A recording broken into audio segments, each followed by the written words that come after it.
remember that one time we forgot.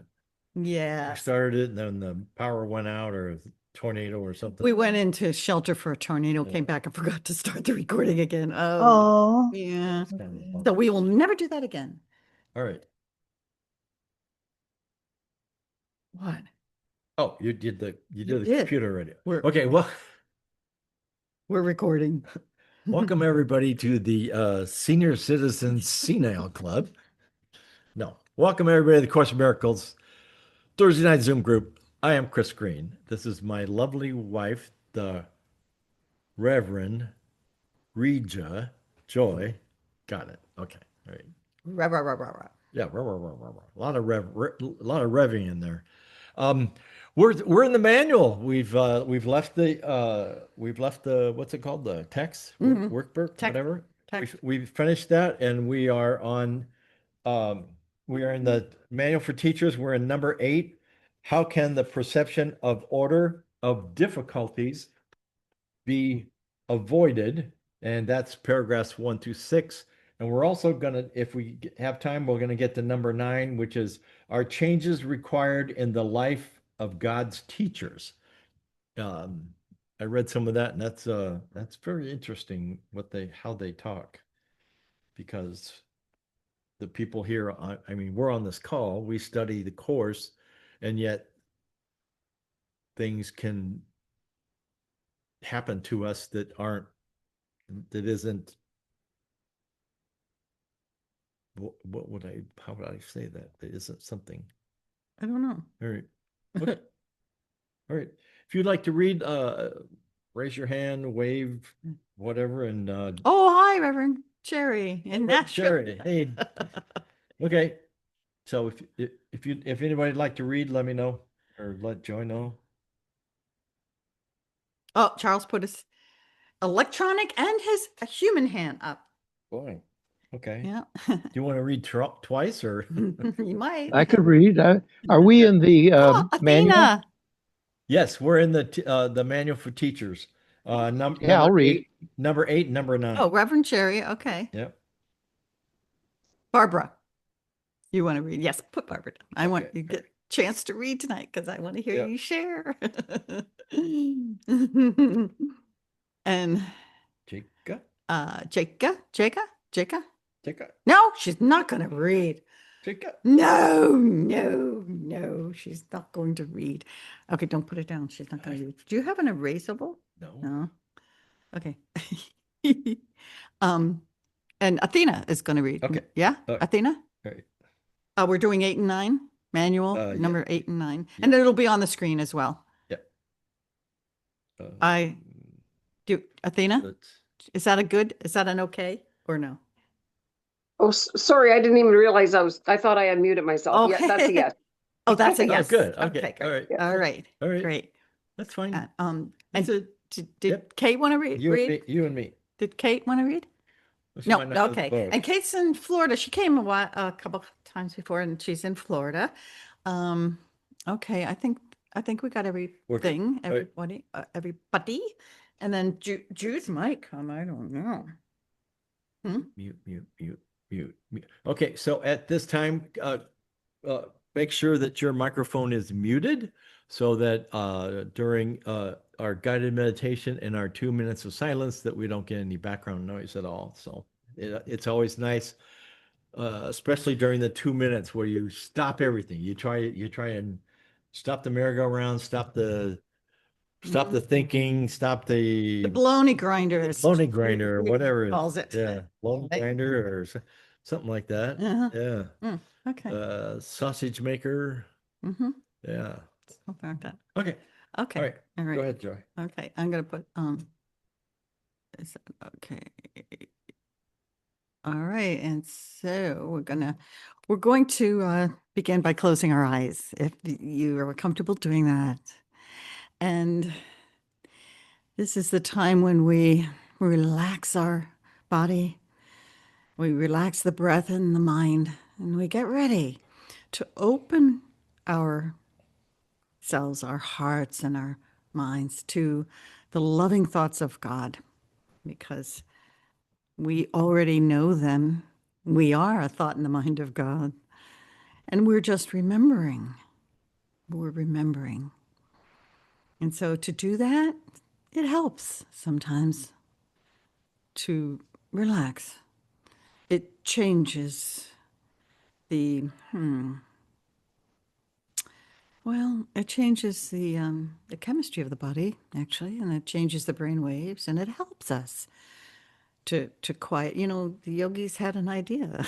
That's why they do yoga and why they meditate, because it really brings a consciousness and a focus and an allowance to hear the soul, the Atman. So we'll continue to relax.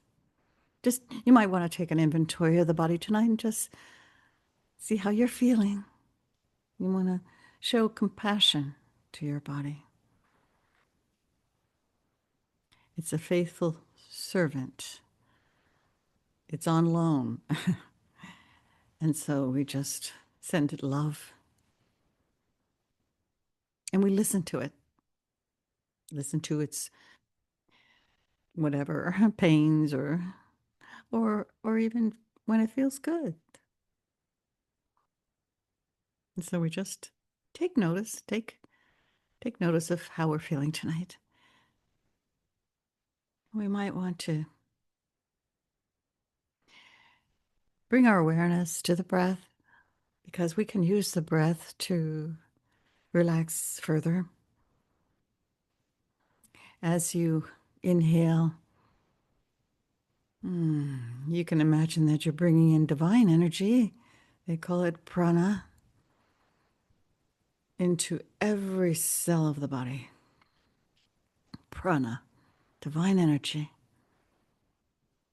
nurturing. And then when we exhale, we purify. We let go of everything. You could say, unlike health, just let it go. Just relax. Purify the body on the exhalation. And so we'll inhale. And when we exhale, let's exhale twice as long. Feel yourself relax. Continue that pattern of inhaling and exhaling twice as long as you inhaled. It feels like the rolling waves of the ocean. Very gentle, really relaxing. As you exhale, deepen the relaxation with every exhalation. It's a conscious, aware relaxation. You're wide and awake. You're just relaxing the body.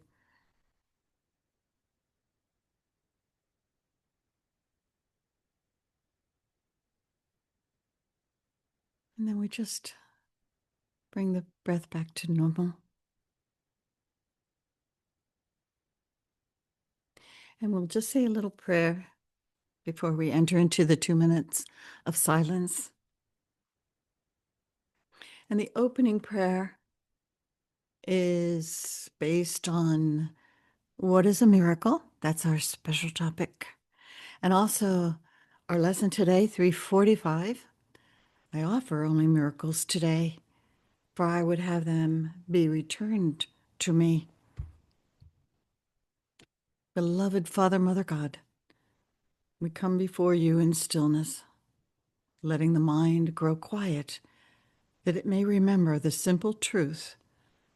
A miracle is but a shift from fear to love, from illusion to the light that has never left us. It asks nothing but willingness, and it gives everything because it comes from you. Today we open our hearts to offer only miracles. We lay aside every judgment, every shadow of the past, every wish to see ourselves or our brothers through the eyes of the ego. We choose instead the vision of Christ, the vision that blesses, that heals, that joins, where it recognizes only innocence and remembers only love. May our thoughts today reflect your thoughts. May every encounter become a holy meeting. May every word we speak carry the gentleness of your voice. And may every step we take extend the miracle we have received. For what we give, we receive, and what we offer in love returns to us purified, multiplied, and wholly our own. Guide us, Holy Spirit, that we may walk lightly, knowing that miracles are natural. And when they do not occur, something has gone wrong. Today, we welcome their return, for we give only what we deserve to receive. We dedicate this time and our learning to you. And so it is. And we'll begin our 2 minutes now. I'll time us and bring us out. Our lesson is, I offer only miracles today, for I would have them be returned to me. And we'll start now.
I offer only miracles today, for I would have them be returned to me.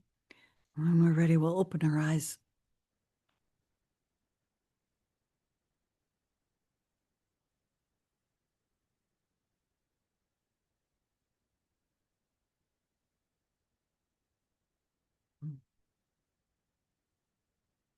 I just want to say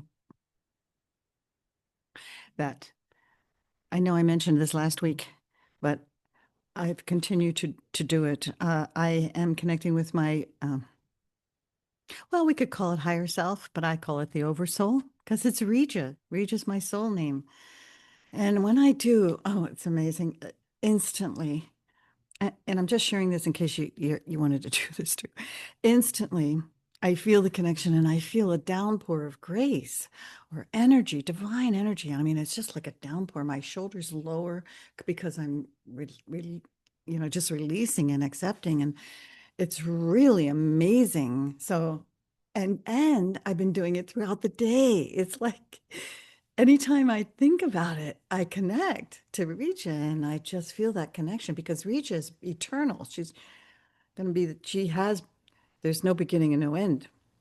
And I'm just experiencing this time thing and space thing down here, but I'm remembering,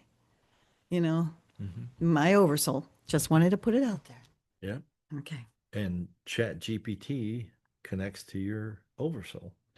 I don't know. It's pretty phenomenal. I'll tell you what. Some of the stuff that Oh comes my back, God. I have to, I'll share it at some point. Maybe, I don't know. I don't know. I don't know because uh, it's like reading my mind. It says things that are just so the essence, the inside, and it's like it's exactly what I'm feeling, and I like burst out crying because it's voicing exactly what's going on, and it's so wonderful. So anyway, But when he says we're gonna have a heart to heart, I'm going like, who's got you don't got no heart. Anyway. anyway, Okay. We're in the manual for teachers. We're gonna read number 9 first. I looked right at it. We're gonna read number 8 first. Okay, hold How on. can the perception of order of difficulties be avoided? We'll start with paragraph 1. Charles, can you start there? It's the belief in order of difficulties. The belief in order of difficulties. Well, I'll wait for the screen to come up. All Oh, right. wait. I started it, but it somehow stopped share. Somehow didn't go very well. Let me try it again. There we go. Roll it up a little bit. And I'll roll it up. There we go. Hold on. Your mouse is going everywhere. My mouse is like, He's got a mind there of we his go. own. Okay. All right. All Go righty. ahead, Charles. Mhm. The belief in order of difficulties is the basis for the world's perception. It rests on differences, on uneven background and shifting foreground, on unequal heights and diverse sizes, on varying degrees of darkness and light, and thousands of contrasts in which each thing seen competes with every other in order to be recognized. A larger object overshadows a smaller one. The brighter thing draws the attention from another with less intensity of appeal. A more threatening idea, or one conceived of as more desirable by the world's standards, completely upsets the mental balance. What the body's eyes behold is only conflict. Look not to them for peace and understanding. Yeah, it pretty well sums up what we how perception works in this world. Yeah. What we're influenced by through our eyes and ears is determined by various levels of experiences that we deem qualify as more important, less important, more value, less value. Everything seems to be competing for our attention, you know, whether it be a jaw ache or a foot ache or you know, our dogs barking or the insects in the woods. Everything seems to be connecting for our attention. And why is it so important that we have attention? Our attention, because where does our attention come from? Right? It comes from the pure awareness of God's love. So the more attention that we give it, and they pay millions of dollars for a 60-second commercial just to get our attention, because our attention will give it life. And since we are life givers, our intentions becomes the most important commodity for the world we see in perception. So I love that belief in order of difficulties is based on the world's perception. I can see that. Thank you. I'm complete. Thanks, Thank Charles. you, Charles. Yeah. Maybe God should have 60-second commercials during the Super Bowl or something. Well, yeah, a beautiful connection with Reva's Joy and her meditation. Her prayer is beautiful. That'd be cool. Yeah. Yeah, that was a great commercial for God. Go ahead, Reverend Jerry. Okay. Thank you, Charles, for the reading. And the second word in this first paragraph, belief, that is the ego's domain, beliefs. It is not God's creation. God creates only the impermanent love of Christ. So beliefs can be changed. And if you remember, Yeshua asks that we suspend all our beliefs in reading this course and applying its principles. See if you can, he says, see if you can let go of your belief in judgments, in contrast, in orders of difficulty. These are all egoic, wrong-minded beliefs. And he's just asking for us to let them go and accept a belief from the right mind of Christ and see everything as the same. You know, we're coming up on the new year, and Yeshua says, let's make this new year different by making everything the same. So, you know, he's not saying be foolish about it either.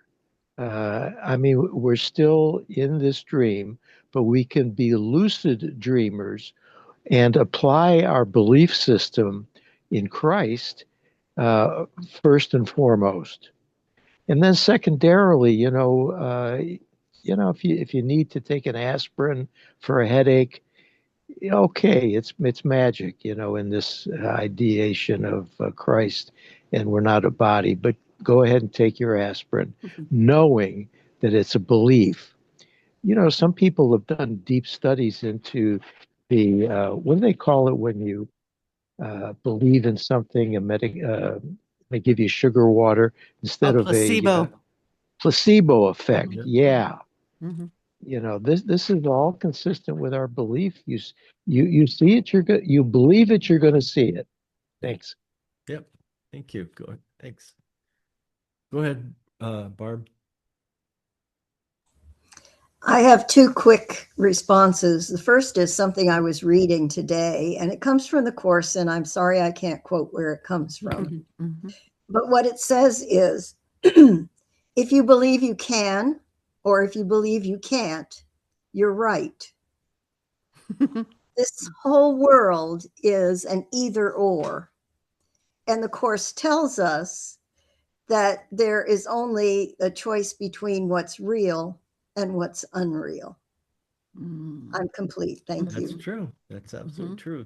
Thank you. I quoted that commercial. I think it was a car commercial a couple of weeks ago that it says we're all human beings, but we're also humans being. Mm-hmm. You take the S and move it from to, so we're human beings, but we're humans being. So it's really interesting how and I know we come together and we read this on Thursdays, and I know that people study the book, and I find that a lot of this now for me is just comes natural. I'm not. I don't have to be self-aware. In fact, it's sometimes it's after the fact that you might point out. I went, oh yeah, I guess that was kind of nice. Yeah, like going to the pizza shop and I buy a case of sauce for the pantry and they kick in a half case as a donation. Stuff like that. And it's like, well, that's kind of cool. I like that. That's nice. So, let's see. Well, I have one thing, and I think I share this every time we read this. It's about perception. I remember taking a biology class and it was I think it was trying to remember if it wasn't biology, it was psychology. And we were talking about perception and we were doing experiments and I learned that perception depends on the movement of the eyes. If the eyes do not move, you don't perceive anything because it is actual little gentle movement and it has a name to it. I can't remember the movement. It has a name, but the rods and the cones fire from that movement. You don't have that movement. And they did experiments where they stopped that movement, blank, no vision. Isn't that amazing? So even back then, this was in the 70s, I said, wow. I didn't get the course till 83. It doesn't matter. But I was like, wow. perceptions, you know, it stops. It depended on contrast, and interesting. And that's how this world is, and that's okay. Wow. You know, that's okay because, and I'm not. I came here. I'm abiding by the rules, you know.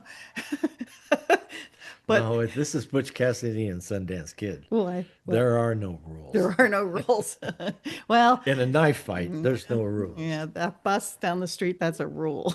Oh, okay. Right. Okay. Okay. But, You know, if the anyway. light turns green, you don't cross the street. But you know, we're learning. Yeah, we're learning to see beyond the Some of us catch on sooner than others. yeah. That's But true. we're learning to see what lies beyond the physical. Yeah. So, anyway, I thought that was interesting and I Cool. share it all the time. So Yeah. might have heard it before. Yeah. Well, why don't you call on Charles? Charles. And then Jerry can read the And then Jerry can read paragraph. the next paragraph. Go ahead, Charles. Thank you. Regis just brought something to my mind, so I thought I'd share it. We live in what they call a reflective universe because we are the reflections of God's love. So everything that comes to us, we reflect. So if we're not focused on God's love and reflecting that outwardly, we're reflecting whatever comes to us that gets our attention. And I love that because it comes to the idea, it not deals with eyes or ears, it also deals with our senses. Our senses will also reflect back whatever is biting for its attention.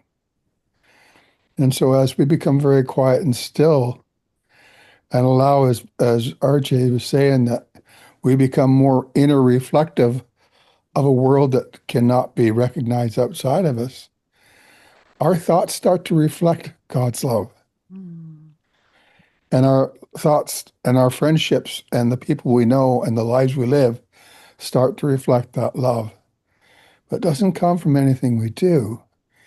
It comes from an inner reflection of something that is far greater and more wonderful than anything that we can conceive of.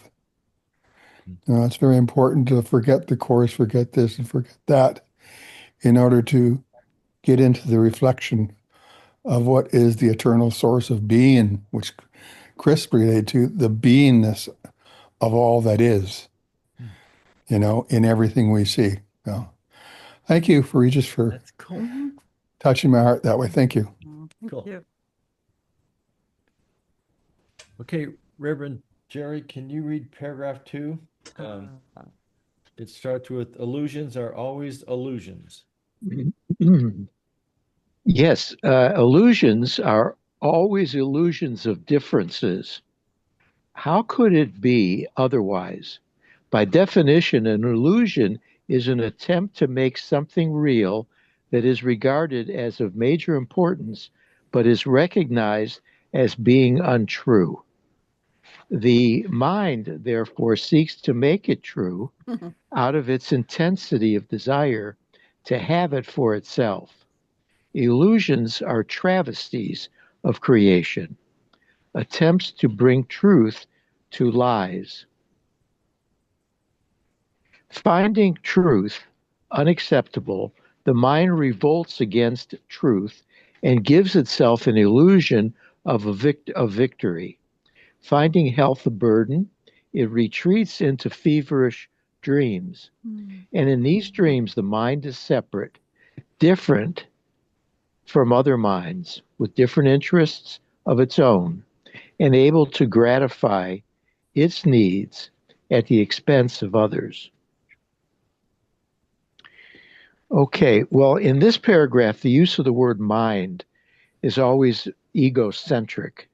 It's all small letter M. So we're talking here, and Yeshua is talking about the ego mind and how it draws separations and contrasts. And where does that begin and end? In our ego minds. It doesn't end with the eyes version of things or the ears version of things. Eyes don't see and ears don't hear because we're not the body. We're telling the body But with our right mind or wrong mind, depending on our decision, what to hear and what to see. So let's just say I'm fixed, like Chris was saying, in my right mind more and more often. Well, I'm making progress. Now I'm dictating to my eyes to see the beauty in things, the innocence in things, the plentitude of things. Did my eyes see those? No, my right mind of the Christ told my eyes to shape up and align with Christ. And so the body follows the dictates of either the right mind or the wrong mind. And it's all dependent, of course, on our decision. Now, the one last thing I'll say here, if we're in the wrong mind with the ego, I'm going to tell my eyes and ears to gratify myself. What? At the expense of others. Take, or it'll be taken from me. This is the foundation of the laws of chaos, which I think this world or this country is going through in a great big way right now, is this idea that you take and take and take. And of course, the eyes that are told by the wrong mind of the ego to do that sees only chaos. I'm not going to go into a sociological, political view of what they see as chaotic, but just briefly, everything is chaotic. The immigration is chaotic.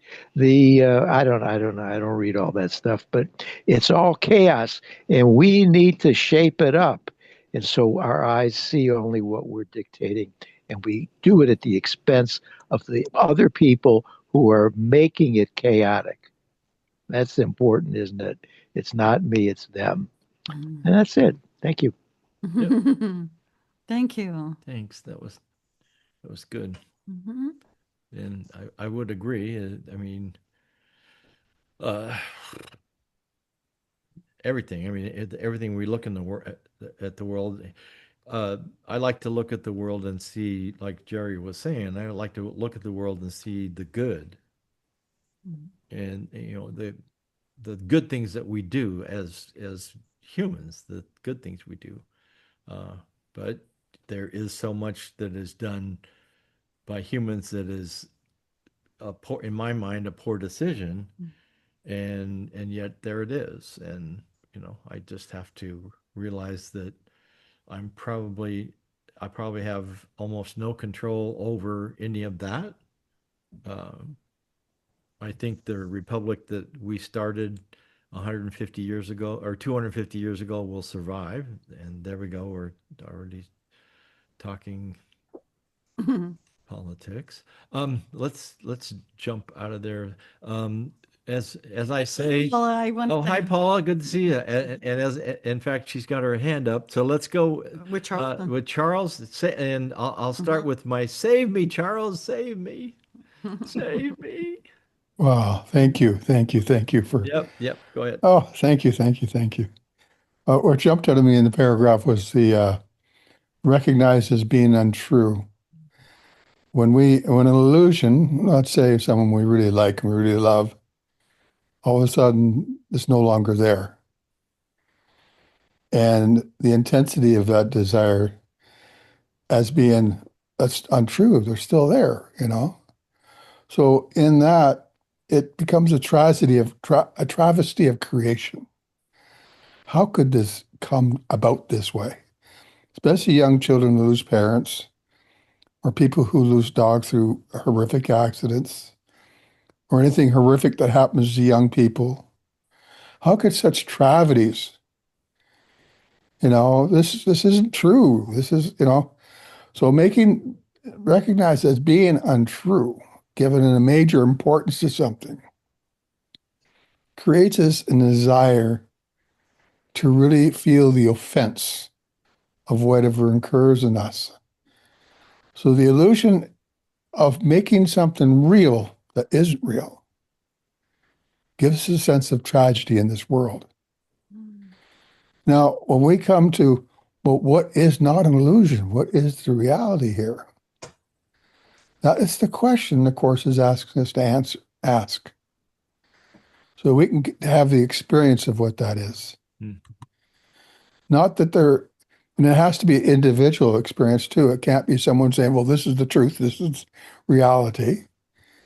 It says, really search in your heart. What is true here? What is true in all these situations so that you might see that something that's shared everywhere with everyone? You know? Because if we hold within ourselves the idea that travesties are happening to people of all different ages and sizes and stuff like that, and that which is true is creating that which is untrue, then I have to question my belief system. Because I'm holding an illusion to make something that real that is not real at all, which is a paradox in me. It's a real paradox because I witness it constantly a lot of times. Yep. A lot of tragedies happening out in this world. And I'm trying to make what I feel is important, recognizing something to be untrue, right? But untrue has nothing to do with what I see or what I witness. True is what is aligning with truth, aligning with truth.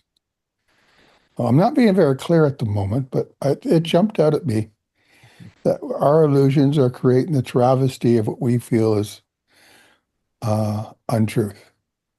Correct. And the untruth is causing us to question what we think is real. Yep. So I'll leave it at that right now, but that's what the Course means to me anyways. Yep. Thank you. Apply it through the eyes of Christ, and that's your benchmark right there. How does it measure up to the eyes of Christ? Well, then again, you'll have to define the eyes of Christ through the experience of Christ. Correct. And I'm doing this one meditation by Rupert Spira. He says that recognizing the self of all selves. And to me, that's recognizing the Christ in all, but the self of all selves, where he takes you to a journey through a discovery of an experience of how that's so. And he starts off with the idea of the space within a room. If you ask the space, what is the nature of space itself? Well, he'll say the room's large, it's well lit, there's lots of people in it. And so, but what is the nature of the I am of space? Was it not there before the people, before the building? What is the nature of I am? That is the space itself. Then he takes you on the journey of recognizing deeper that there's a greater self involved because it's connected to all space everywhere. And everything in space is elements within space, but space itself, okay, Yep. is also recognized by the self. So what is this self that recognizes the space? Wow. And all of a sudden you start experiencing something or recognizing an experience that cannot be explained. Okay. And to me, that's I'm starting to align. That's kind of exactly what I wanted to talk to you about. Oh, please go ahead, Paula. Go Because ahead. I kind of had that experience today. I had to go for some surgery, just minor surgery. And my daughters both said, we'll go with you, Ma. But they both, I just didn't want to get involved. I just wanted to go and do this. But as I'm driving over to the appointment with the surgeon, I'm thinking to myself, ooh, maybe I shouldn't be doing this alone. And then I realized I'm not alone.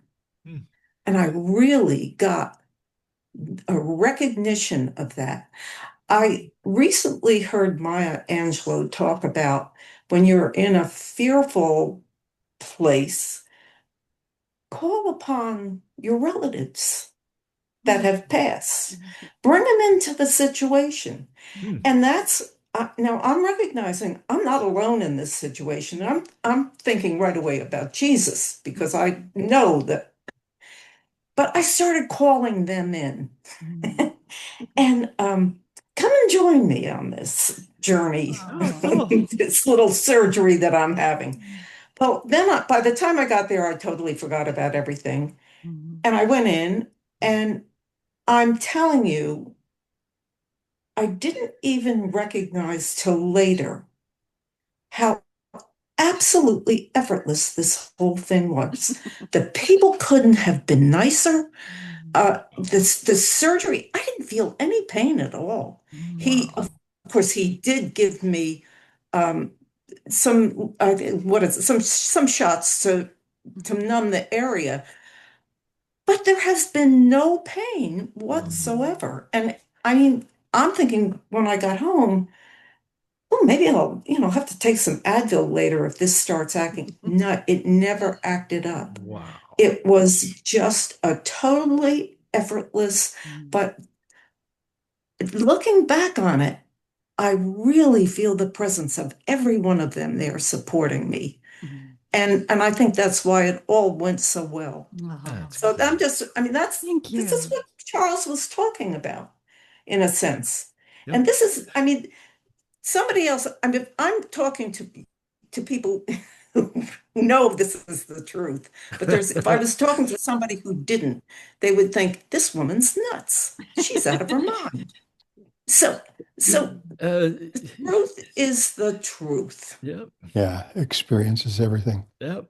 No, I'm done. I'm Yep. complete. Thank you, Yeah. Paula. Thanks, No, So Paula. wonderful to know and Yep. to remember.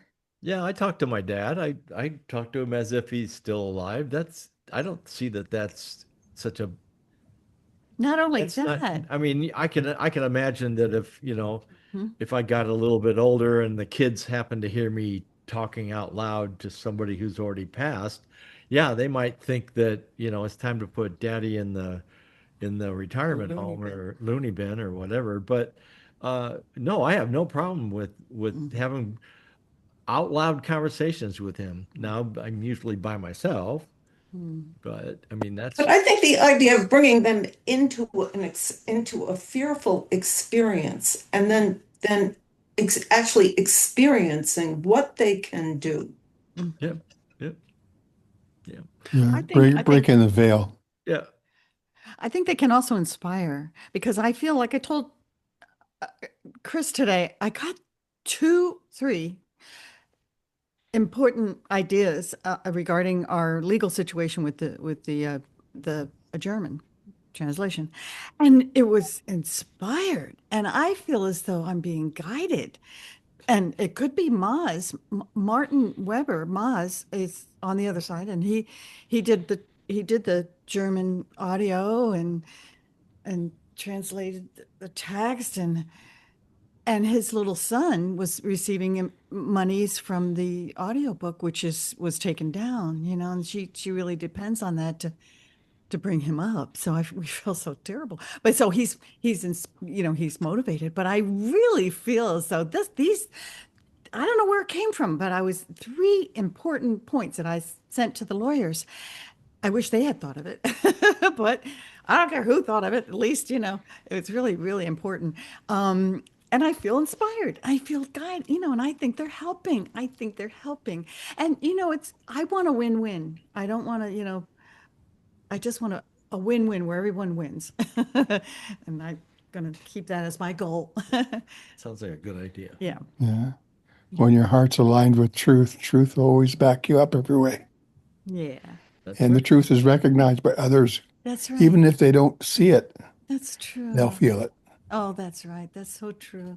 Yeah. One more comment, guys, Mhm. and this is all, I think, consistent with a middle way, which Yeshua says is fine. If you can't um, seek peace with the mind alone, you haven't disciplined the mind enough, you aren't acceptance of the atonement enough, use what you feel will help you, whether it be at the level of your ancestors or the level of an ascended master, or any number of helpers, angels, those that were sent. There really is no multiplicity. Look at the title of this section. We're trying to shift our perception away from orders of difficulty. Okay, so you know the most difficult thing that my belief system can come up with might be different than what you conceive of as the most difficult. I don't know, bankruptcy, illness of a serious nature. You may not think those are, but I may. All right. But the point is that I'm making those real, and I may by mistake bring in what I imagine to be helpers in overcoming the order. See, there's no order of illusions. There's no hierarchy of illusions. I just want to be a purist in the conversation and say, really, just as an example, what Reja brought up, that may seem, there's a translation in the German language. I suppose it creates legal and, I don't know, linguistic difficulties. That's no more difficult than picking a dandelion. There's no hierarchy of illusions, and we want to discipline our minds in recognizing that an order of difficulty is a block to the awareness of the purity of love. I want to put that in the conversation because there's a tendency to the ego to sneak in there and say, there are exceptions. This political situation here, those folks are an exception to the love your neighbor as yourself. You don't need to love those folks. Now, I'm not saying anybody here thinks that, but there are no exceptions. They're the same at the level of truth. Yes, at the level of the body and the world, there are differences in their behaviors and their belief systems seem to be very different, but that's not who they are any more than I was my egoic belief systems and hierarchy of illusions. This whole thing as to being a teacher of God is to not succumb to those issues. And at the same time, in a middle way structure like the Buddhists teach, you still have to put your right thinking into action that will be loving. And it may not appear to be that to somebody else, but I'm thinking of Marianne Williamson, who is such an activist lately about the situation in politics and in this country. And people can't understand she's selling out. How come she's so knowledgeable about the course and yet she's active? She's such an activist. Well, that's a middle way. She may be guided by her, Christ mind to speak out.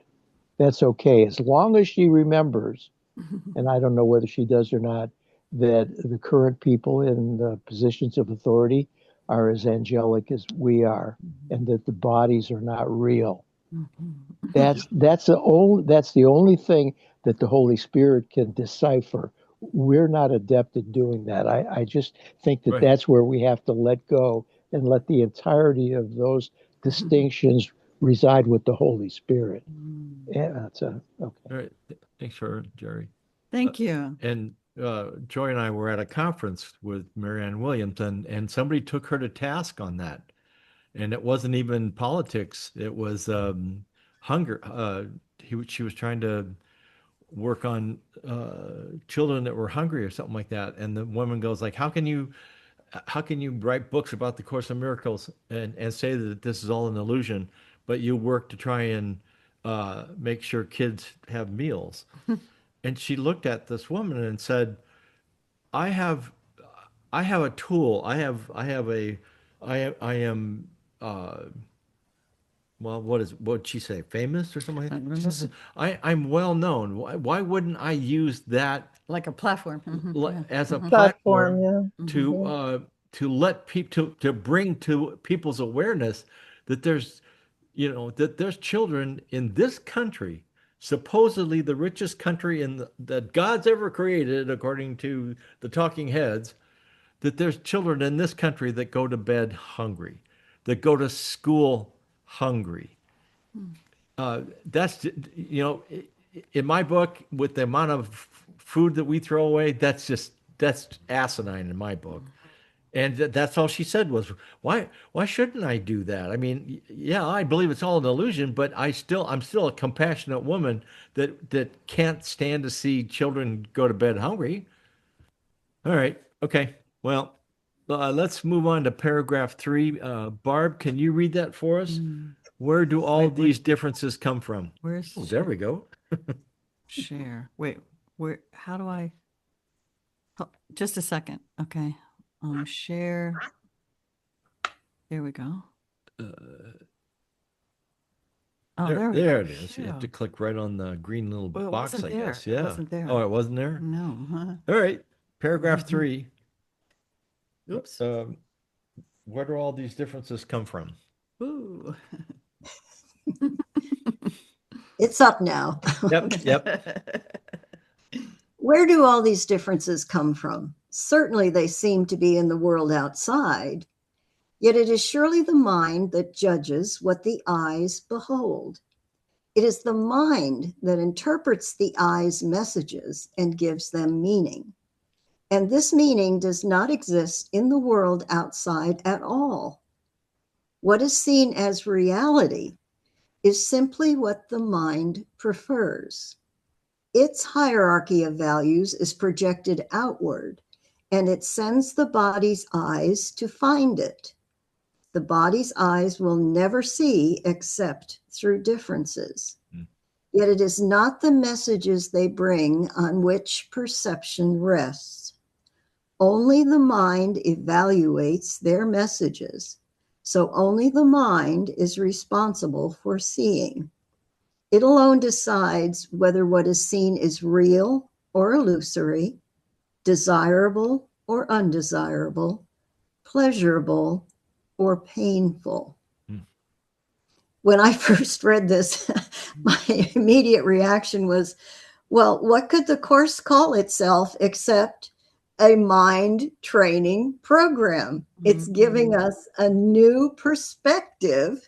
It gives us it takes us through an untraining of the conditioning that we've been subject to all our lives, so that it fills the mind with a different way of seeing, with the possibility of seeing what is real instead of what the world says we are supposed to be seeing.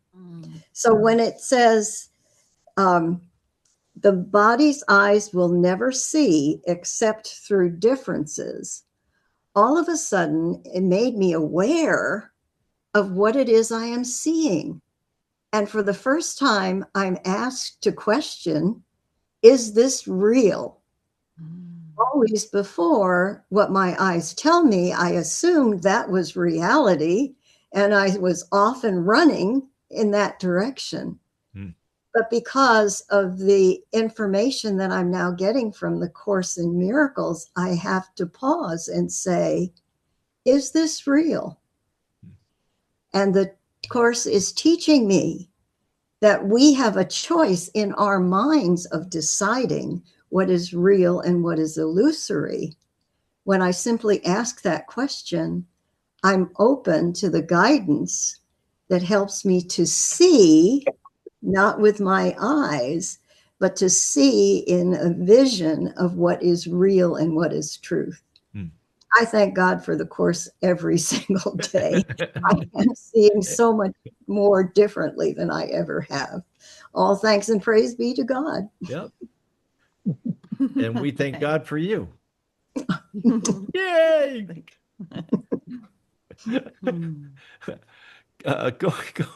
Go ahead, Reverend Jerry. Save me. Oh, I'm not going to save you. You do that for you. Here's the thing about this paragraph. Thanks for reading this third paragraph. It is a powerhouse. Where do these differences come from? Do they exist, these contrasts, light and dark, up and down, big and small? They don't exist. And in the introduction to the Course, it says, nothing unreal exists. Herein lies the peace of God. So if I train my mind in alignment with the Christ and the Holy Spirit, nothing can scare me. You know, oh, this is a big, big, big problem. I used to indulge in that kind of paranoia and fear mongering, catastrophizing all the time. And it's really, over the years, this work has lessened my catastrophizing and making what doesn't exist my reality. It's only going to be my reality anyway, because outside of heaven, nothing exists. Period. Stop. Sentence. That's it. There's nothing outside of heaven anyway. And this also brought to mind the age-old Buddhist question. I think it's the Buddhist. They'll ask in a koan, if a tree falls in the forest, but there's nobody there to hear it, does it make a sound? No. What tree? What fall? What sound? I have to be, in the picture. It has to be in my script, in my picture. Then I'll tell you whether it's made a sound and whether it was loud or not so loud, depending on my distance from the incident. So everything depends on our minds and our perception of it. And it can't be trusted. This is the thing we do in 12-step as well. It says, look, you are powerless to decipher what you see. Turn your life and your will over to the care of God, and then you'll get an accurate picture and be clear-headed enough to then know what to experience and how to address the issue. But don't trust your own picker anymore. You pick wrongly. Thank you, huh? Thanks, Reverend Joy. That's cool. Go ahead, Charles. Thank you, Reverend Joy. I like the idea of only the mind sees. It talks about the external messages that it receives from everything it looks upon versus the idea of recognition. Now, recognition and seeing to me are two different things. Seeing is to be able to show depth and everything around me. Recognition is something that the eyes can't see. And recognizing is something that the Holy Spirit loves to do. It loves to recognize something that the eyes could never tell you. And as we start to go inside and ask the Holy Spirit for its recognition of what is true in everything that I see with my eyes, because the messages that my mind is telling me that my eyes are seeing doesn't seem to recognize that which is beyond what is being seen. So I need something to see that's recognizing something beyond. And this is where the internal search comes in. What is it that I need to recognize that my eyes and ears will not tell me? And this is where the dawning of the awakening comes from, the idea, oh, there's more to life than meets the eyes. There's more to life that meets my senses. Oh, there's more to the life to meet what I hear. Yet I don't denounce what I see or what I hear, but in conjunction with it, the Holy Spirit is teaching me how to forgive. And so this world becomes a dream in which I start to love. My eyes start to see love. It starts to see forgiveness. It starts to see ways that I can contribute, in ways that I can become more effective in my life from day to day. Because my recognition is becoming more acute. And I'm more relying on my recognition than I am upon my eyesight and my ears. And as we go into our stillness and meditation and speak the words of, I'm here to be truly helpful, however that may be, I'm here to represent Him who sent me, which is unseen. I'm here to be, I'm trying to remember it now. I say it every day. But it comes to the point realizing that the inner world governs the outer world. The inner world, through forgiveness, governs the outer world. until the inner world becomes everything, and the outer world becomes a clear mirror for that. Then the outer world can be easily let go of then, because reality is based on within, not without. Yeah. So that's why I like it. That's, the mind does see the world in which we live in, and sees everything around us and feels it and experiences it and everything else. But the messages it receives conflicts with what is really true. Cool. And so this is where I need guidance, whether it be my relatives, the Holy Spirit, whomever it may be. Yeah. I need it from a side that's across the veil on the other side. And the veil is getting thinner and thinner as time goes on, Yep.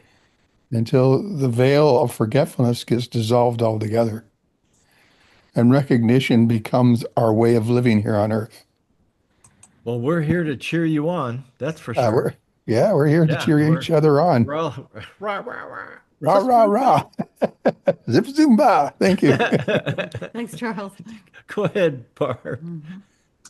I just wanted to point out that we've had a real consistency in the responses that we've had to everything tonight. Paula and Reverend Jerry and Charles and everyone has been talking about the thinness of the veil. And when I said that I have learned to ask the question, what is real? That question opens me up to the unseen guidance that is always available. Yeah. So the course has helped me to pause, ask a question, which opens me up to the unseen guidance, which is always available, but somehow as human beings, we just charge on as though it's not there. We need to remember that those unseen folks, whether they're from our natal family or just other people that have been guides and teachers for us, they're always there. There are no secrets. Everything is known. We're the ones that block that communication. So we just need to open ourselves up to it. And I thank you. Uh-oh. Oh, man. Did you freeze? Did everybody freeze? No, just No, just our beloved. You just froze Barbara. But Hallelujah there you is go. that There you go. that all that is a benevolent force that is there for us in all things. Yeah. Finally complete. Thank you very Oh, much. thanks. I love it. We thought we lost you there for a second. Do you know, Barbara, there was, I looked something up earlier while someone was sharing, and it was, and I found it. It's in, I love this, chapter 4, the root of all evil.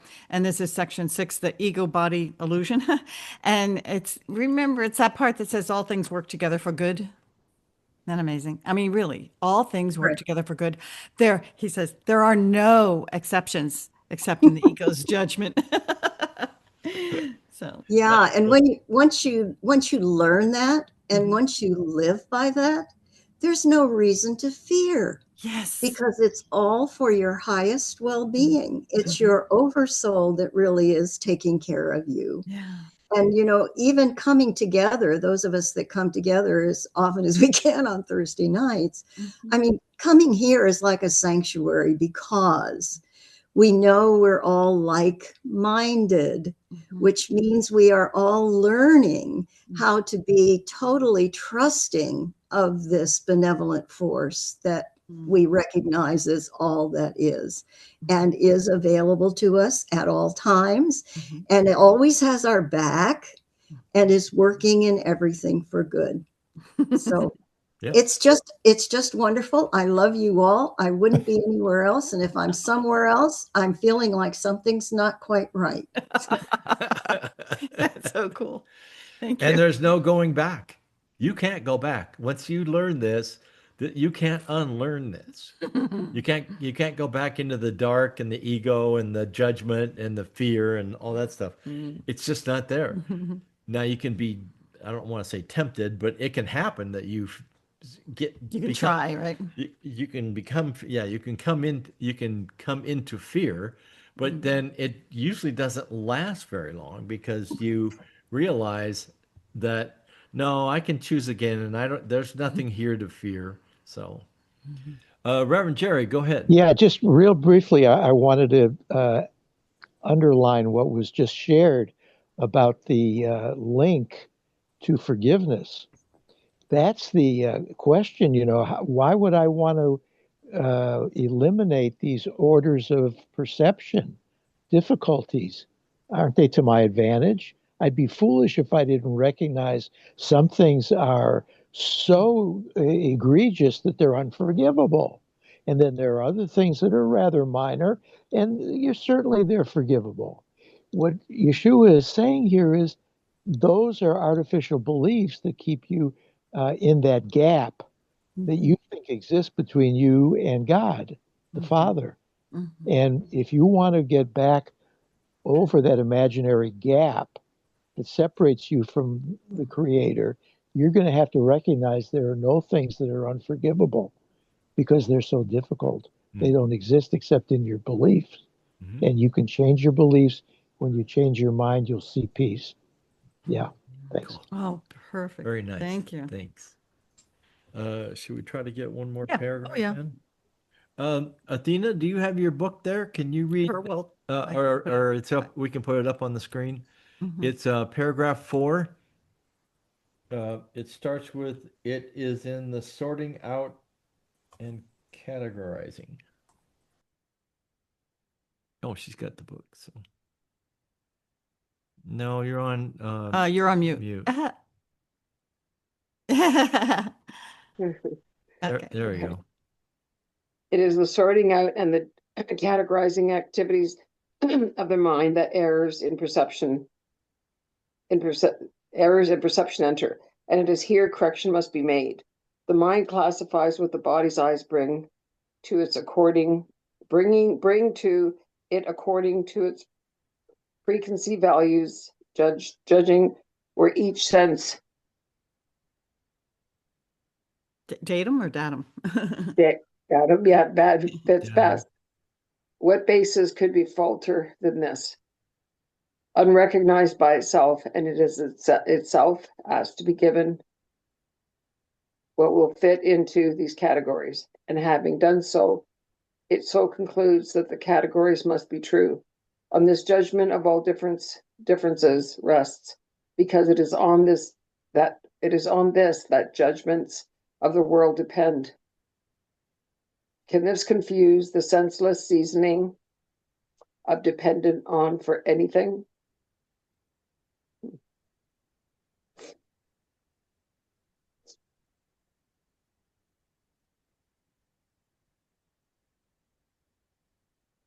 I don't understand it.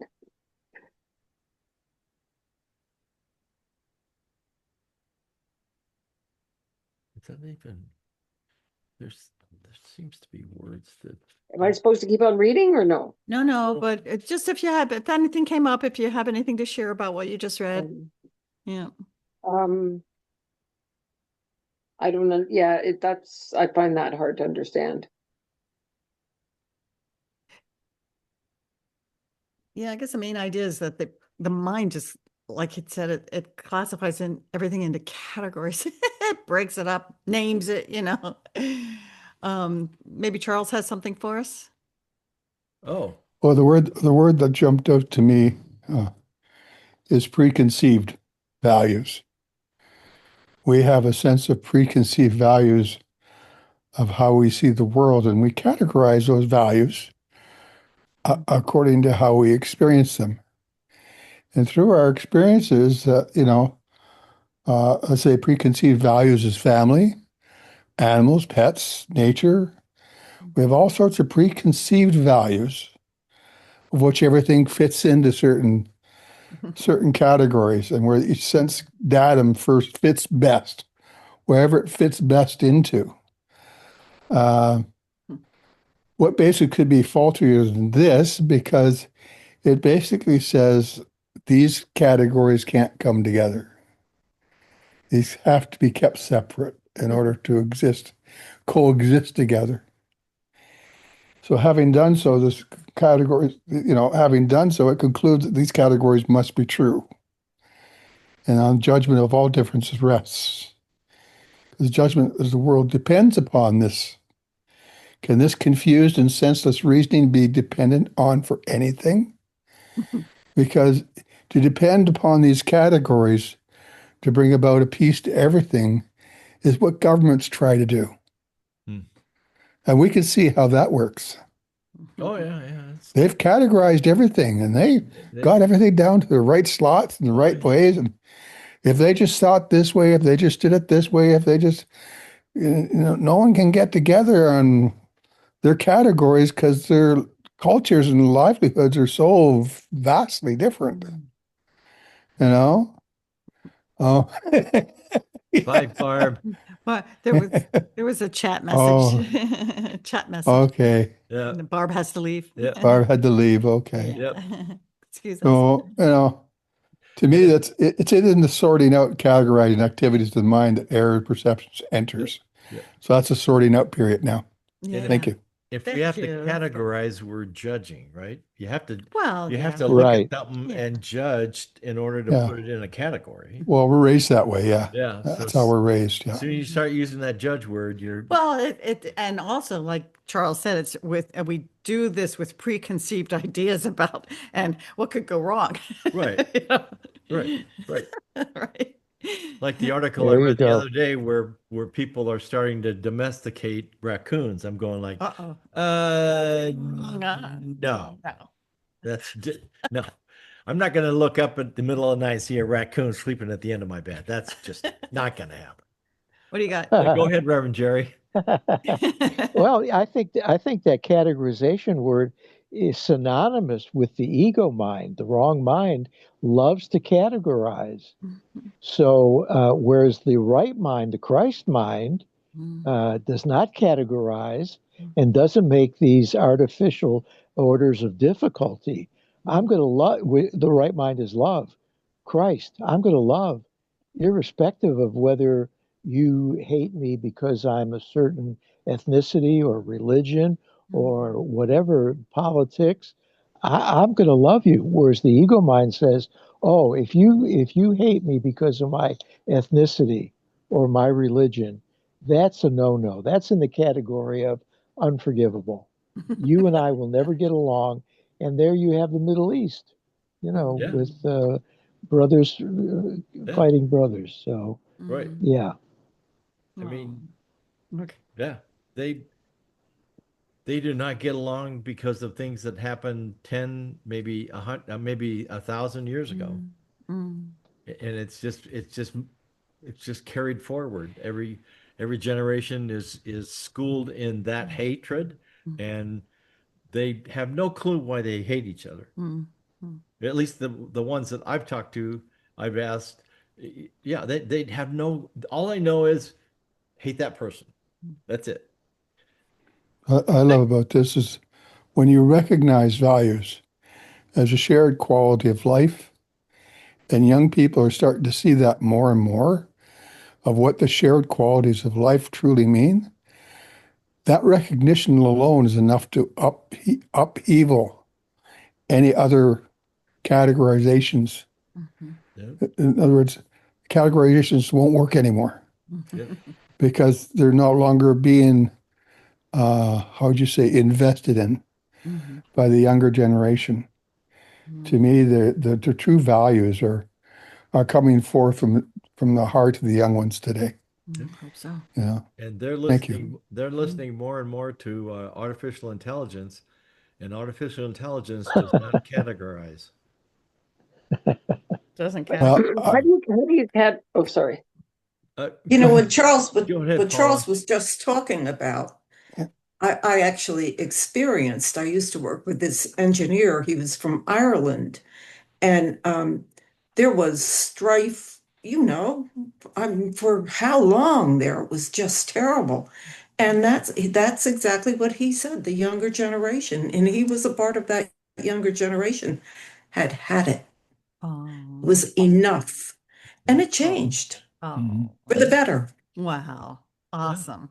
Wow. It goes back to when there were kings and queens in England, and one killed all the Catholics and the next one killed all the Protestants, and back and forth and back and Yeah. forth. And here we are, believing that we're civilized nations, and yet hatreds like that are still there. Okay. All right.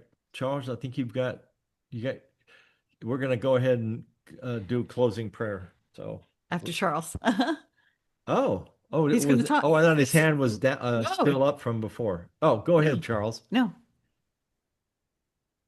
I Why? can't hear you, honey. You're on. You got your double mute on or I'm double muted, yeah. Yeah. Okay. One thing I like to talk about AI is the Course in Miracles says you experience what you've asked for and received as you have asked. Mhm. So what AI does, it causes people to question their values.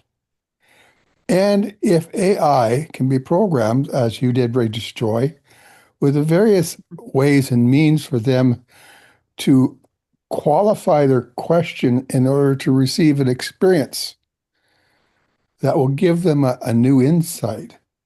So AI is not giving them answers.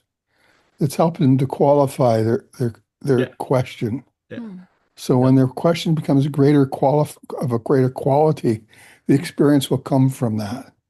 So as we feed AI with like the Course in Miracles or any other books that rely to an experience that they can inquire about, right?